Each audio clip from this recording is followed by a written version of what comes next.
I, like a lot of van people, use a Reliance luggable loo toilet seat on my 5-gallon bucket toilet, which works great. I have had a problem with these where there's a little plastic peg at the top, or at the hinge in here. This little plastic peg keeps breaking off.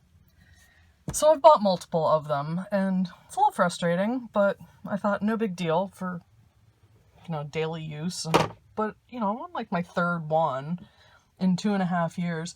I did notice recently that they have a 5-year warranty on them, so I contacted customer service, and she did offer to send a replacement or something, but I had already bought a new one before I noticed that because it was on the packaging of the new one.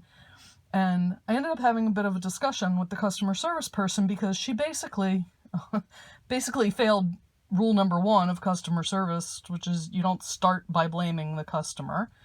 But basically she was implying that I was using it incorrectly, which, okay, I'm not quite sure what she meant. But then as I talked with her longer, I realized that she meant like people sit on them, use them like seats and with cushions on the top. And I said, I'm not doing that. It's in a cabinet. I open it. It's not user error. So then I started to pay more attention, like, why does this thing keep breaking off? It's a known issue. So I've figured out the problem is that you lift the lid with this handle that is off center, but it very easily slips out of place, especially with a handle that's off center. And then it tilts back, and it's all the weight of the lid is on this little piece of plastic, which breaks off.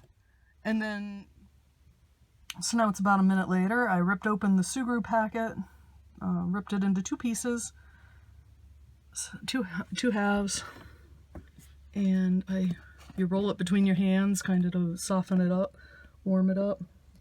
Let's see, I'm lighting this.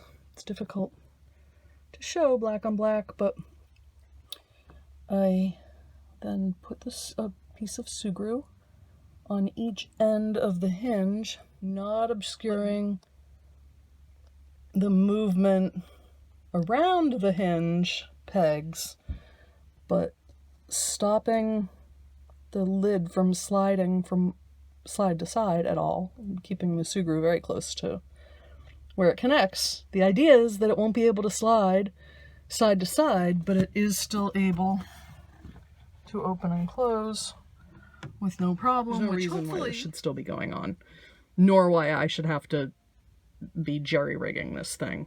But we'll see how it works. I'll report back in.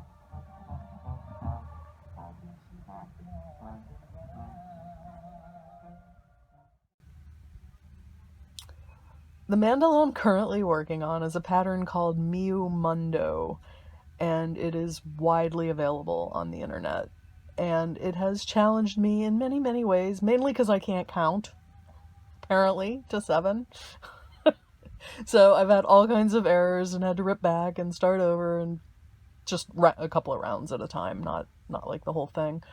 But I have worked through the entire skein of It's a Wrap Rainbow, 623 yards. I worked through that whole thing and actually ran out of yarn. Now, this is an issue because I only have one of each skein, and because it's changing, color changing. It's that 4-thread kind of yarn that I've shown you before. So what I decided to do, especially since I'm in Mexico and getting things in the mail is even more challenging than in general when you don't have an address, what I decided to do is I found this next skein that seems like a reasonable morph from, I had this blue and a couple of strands of white that it was merging out towards more white. So this one on the outside starts at white, goes to pink. I don't have that much left to go. I don't think I'll get into the pink, but I could at least use the ivory strands from the outermost bit to finish the last few rounds of this, in theory.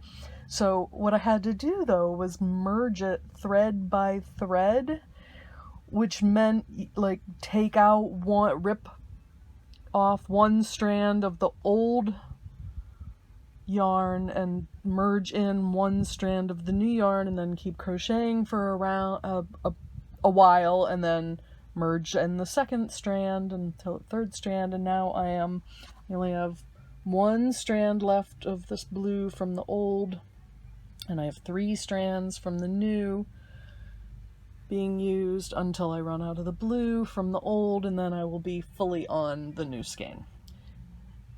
And it's been kind of a nightmare because they're like sewing thread thickness, and I had to, split it out strand by strand and keep going for many, many yards as I was crocheting along.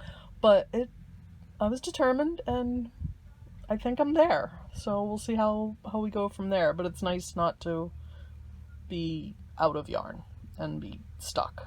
So I think it'll turn out fine. Then I'll eventually have to figure out the hoop issue, but at least I'm moving right along. And really, if this is where you're facing a little bit of a challenge, there's nothing to complain about. It's all good.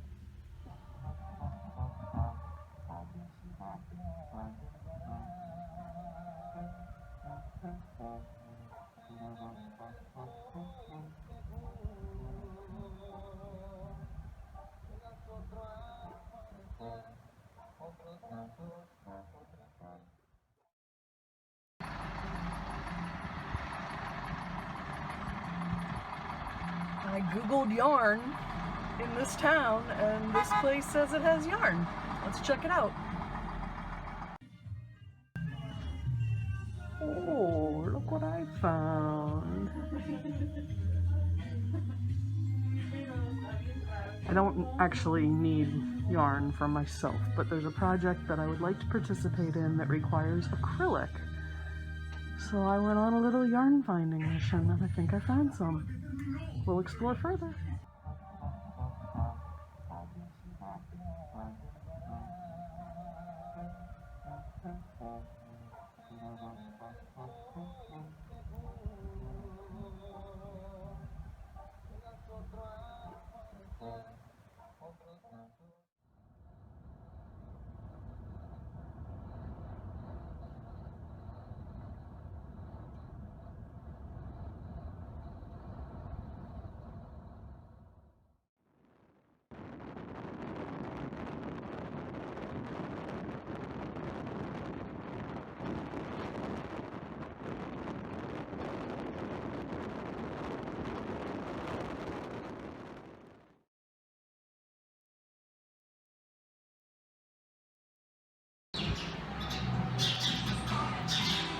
I'm uploading my previous video from Ehrenberg while in this lovely spot.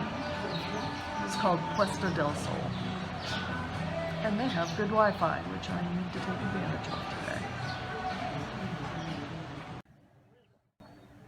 This is just a little walk down the beach from where I stay, where I come when I need to use their Wi-Fi, much more data than I get from Verizon every day. Nice place to be.